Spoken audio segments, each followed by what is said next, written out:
صحرا خاموش تھا، ریت تپ رہی تھی، ہوا جیسے چل رہی ہو۔ اس ویرانے میں ایک عورت اکیلی چل رہی تھی۔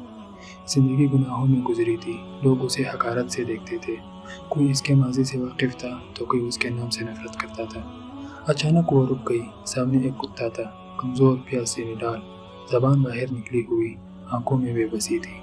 وہ کنویں کے گرد گھوم رہا تھا لیکن پانی تک پہنچ نہیں پا رہا تھا۔ عورت نے ایک لمحہ سوچا، پھر اس کے دل میں ایک خیال آیا، یہ جانور بھی تو اللہ کی مخلوق ہے۔ وہ کنویں کے قریب گئی۔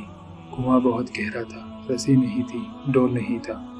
اس نے اپنا جوتا اتارا، اسے پانی میں ڈالا، مشکل سے بھر کر باہر نکالا، پھر آہستہ آہستہ کتے کے منہ کے قریب لے گئی۔ کتا پانی پینے لگا اور عورت کی آنکھوں سے آنسو آ گئے۔ نہ کسی نے دیکھا، نہ کسی نے تعریف کی، بس صرف اور صرف اللہ دیکھ رہا تھا۔ آسمانوں پر فیصلہ ہوا۔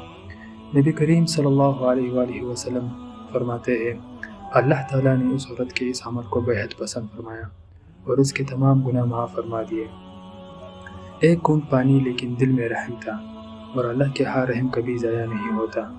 اور یہی مومن کی نشانی ہے کہ مومن کے دل میں ہر بے زبان اور زبان والے سب کے لیے رحم ہوتا ہے۔ جزاک اللہ۔